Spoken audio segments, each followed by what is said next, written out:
Après avoir traversé la grande plage d'Audierne, nous mettons le cap sur l'île de Sein.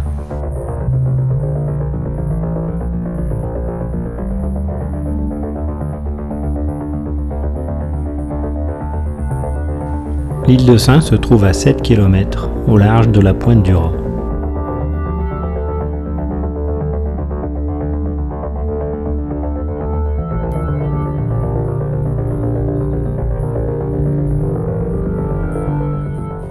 Du haut de ces 33 mètres, le phare de la Vieille annonce à sa droite le passage à ne pas franchir.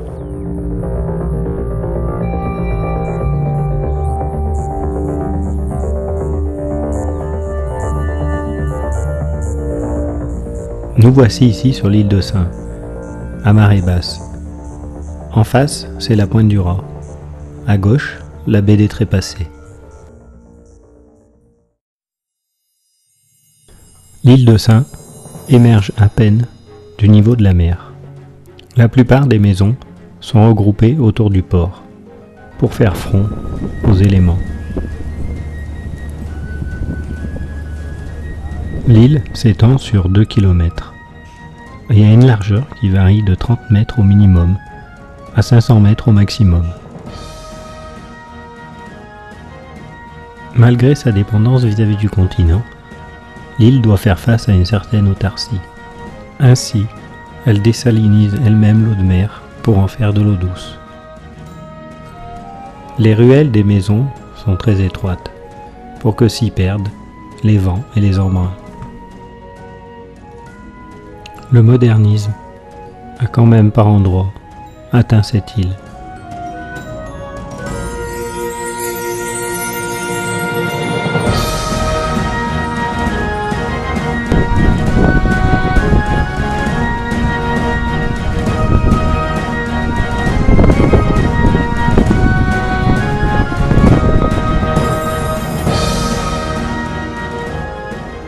À l'extrémité ouest de l'île se trouve le grand phare de l'île de Sein.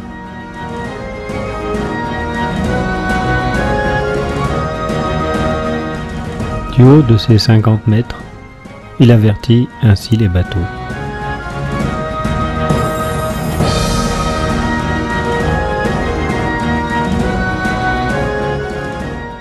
Derrière nous, au sud de l'île, se trouve Arguever, le grand chien. En réalité, c'est une corne à brume, et c'est ici que nous allons nous mettre à l'eau.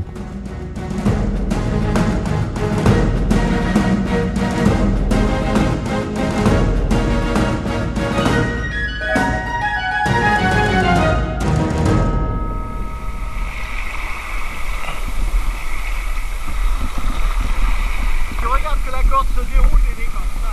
Yes! On allume les prosos. Et c'est parti.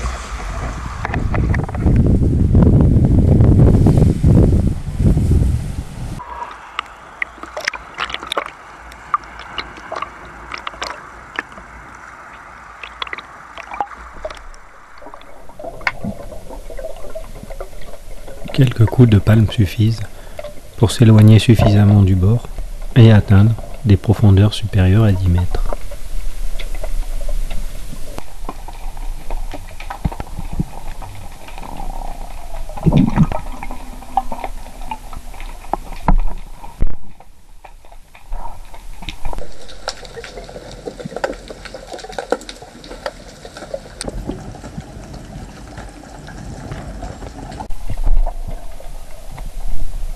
Ici, la flore est très dense et très variée.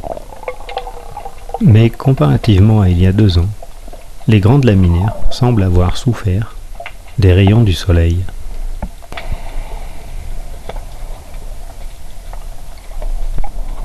Cette flore est absolument vitale pour la faune aquatique.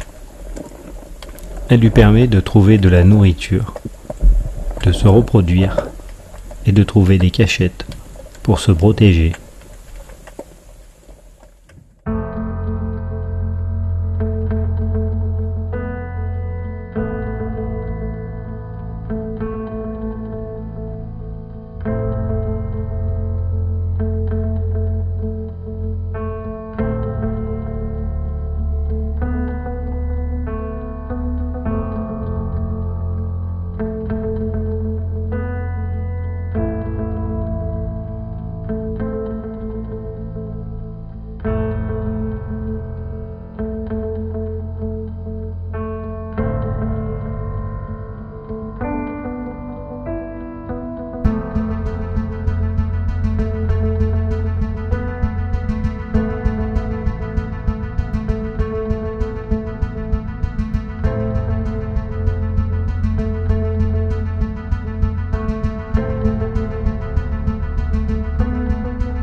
Le spirographe est très courant en Méditerranée, beaucoup plus rare en Bretagne.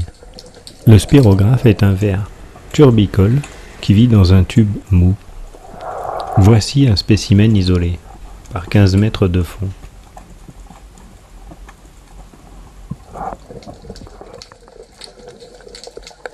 La Terre s'est formée il y a 4,6 milliards d'années. Et la vie est apparue dans les océans il y a environ 3,8 milliards d'années. Ce n'est que très récemment, il y a à peu près 400 millions d'années, que la vie a conquis les terres émergées. Des modes de vie extrêmement divers ont pu se développer dans les océans, où la lumière ne pénètre que dans les couches supérieures.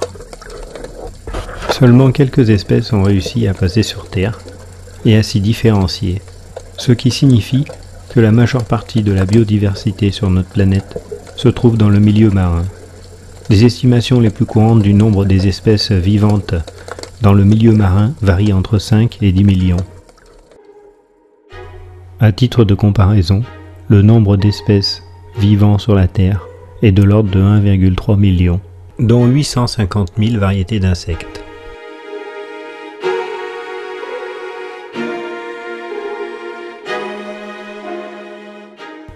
« 75% du volume global de tous les océans a une température comprise entre 0 et 6 degrés.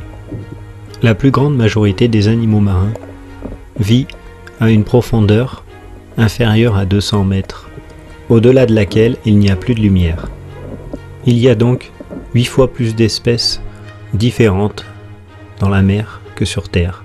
Et ces espèces sous-marines sont présentes sur notre planète depuis 8 fois plus longtemps que celles qui sont présentes sur Terre.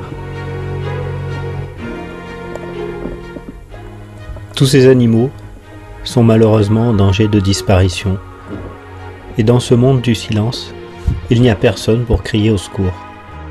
Cet échassier regarde tout cela d'un œil dubitatif. Peut-être se demande-t-il, que va-t-il me rester? À la sortie de l'eau, quelques vagues nous projettent sur les rochers. Peut-être pour nous dire que notre temps était épuisé, que notre autorisation était périmée.